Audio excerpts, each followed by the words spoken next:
Welcome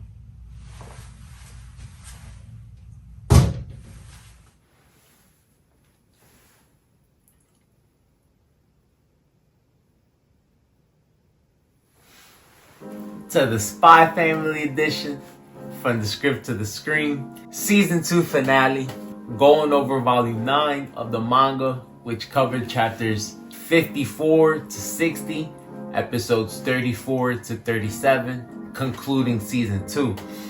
They did leave one chapter out of volume 9, but understandable since it'll be an entertaining way to start the next part of the season. With these last 3 episodes, they did switch up some things from the manga, but still well done, and enjoyed how they finished things off. As always, first and foremost, gotta shout out the creator, Tatsuya Endo, big fan of his work, and gotta shout out the studios, Cloverworks, collaborating with studios. Appreciate them for coming together and giving us this great adaptation. To kick things right off, we know that they left us off right on the cruise. Yor was in a fierce battle with a couple assassins that were trying to take out her target, but with her back against the wall, she was able to find a little bit of gas left in the tank and was able to push back a little bit. And so we saw that thanks to Anya, she was able to receive some assistance and find the adequate tools to finish off the job.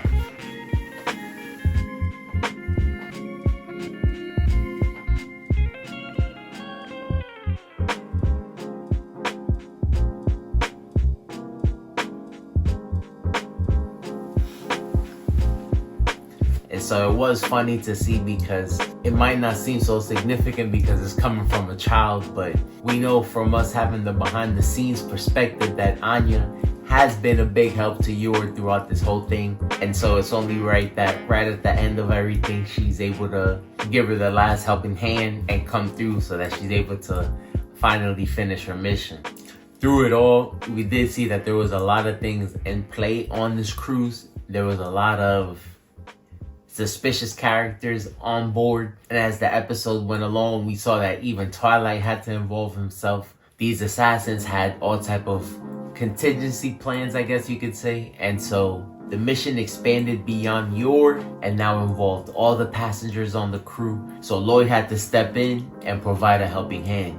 A sticky situation for him as well, because we know that he's surrounded by these agents that are looking for him, and so it's good that Twilight is a master of disguise, and he was able to stay cool, calm, and collected and provide safety for the other people involved. At the end of the ordeal, it was fun to see the family finally be able to spend some time together. Again, like I said in the previous episode, we know that Yor and Lloyd, to be honest, are enjoying the more laid back things when it comes to family life. I would say that they're both happy to drop the fake personas that they have to carry on throughout most of the day.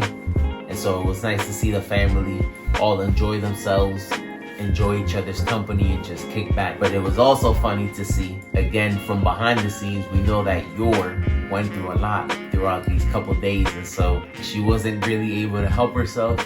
And at the end of the day, both Anya and Yor were kind of helpless and had to lean on Lloyd, literally.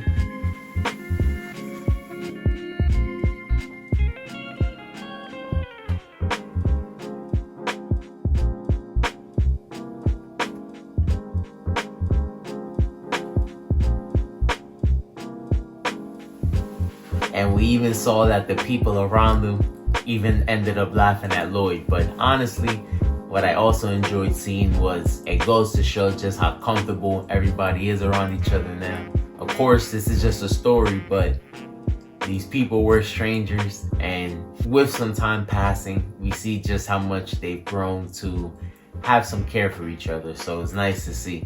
And speaking of fake personas, it was hilarious when we see that when the family comes back from vacation, they have a little bit of a gathering because they deal with the crisis of Anya having a little bit of a social issue at school. That's all I could really say about it, because even though we see how it plays out, Anya wasn't necessarily lying to her classmates. We just know that due to certain circumstances, the truth doesn't necessarily see the light of day. But it's funny because we know that Anya, through her telepathic abilities, knows the truth of all the adults around her.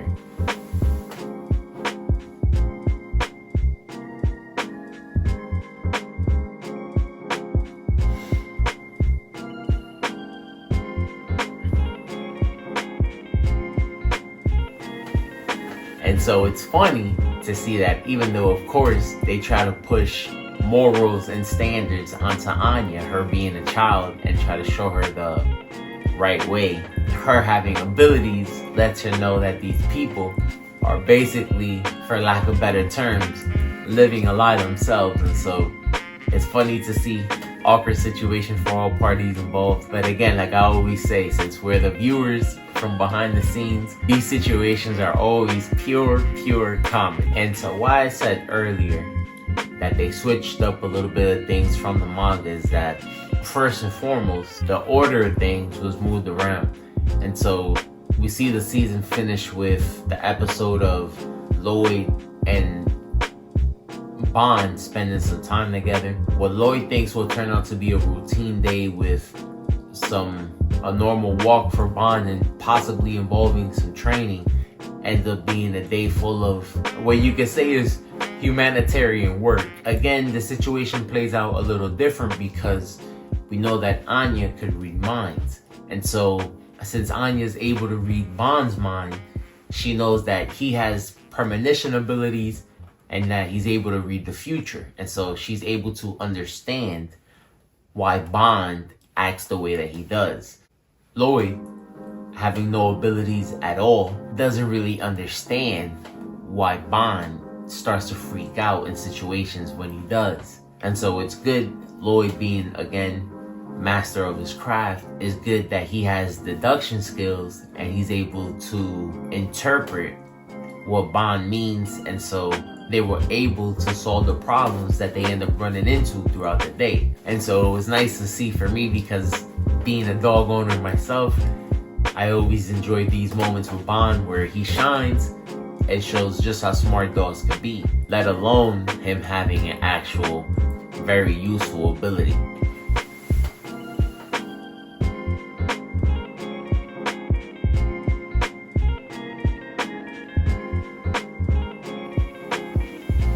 And so shout out to Bond. From the moment that he was introduced to the family, he's always been helpful.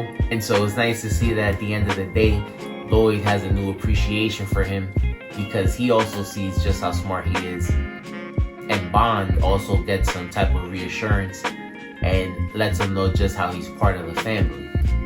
And so as far as the volume goes, this stuff happens before the moments with Becky, who's undercover, ends up visiting the forgers at the home. Hilarious episode because we know that Becky has a huge crush on Lloyd. I would say since she comes from a very prominent family, she's way ahead of her time, way more sophisticated than the kids around her. And so she puts on the show and definitely acts like she's older than she is. Being a kid, we know that her imagination is large. So she thinks that she'll be able to have a life with Lloyd. We know that that's impossible, but it's funny to see just how much she could dream. Super wild episode. And it's funny to see at the end that just like Anya, Becky also falls in love with your strength and decides to become her understudy. And so at the bottom line, we could say that it had a positive outcome because to a certain extent, I could say that you're a good role model to a certain extent. It's funny in the manga, they have a panel with Becky deciding what she was gonna wear for the cover of the volume, having a debate with her assistant.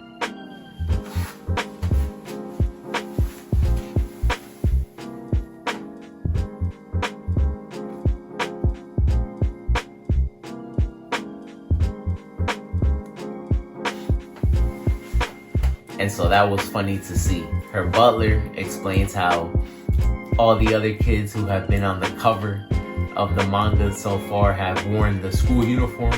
But like I said, we know that Becky's special, and so she decides to do her own thing and wear a dress, which is why the cover looks like it does. And last but not least, another difference that they made was the, I guess you could say, involvement of Nightfall these last couple episodes. They do show us how the agency gives us another mission. She steps in while Twilight was away on vacation, and she ends up stepping in, taking on a bigger role, helping out the agency.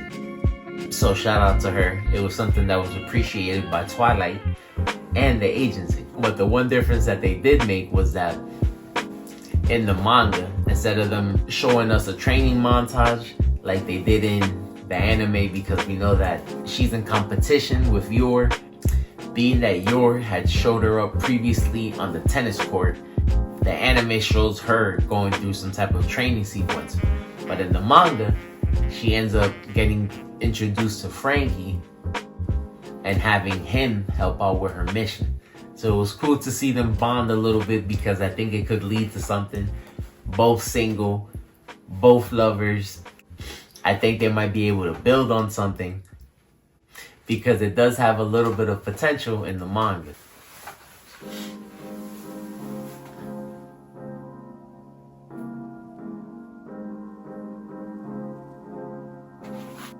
They go through a whole little ordeal, but it does show just how special Nightfall is.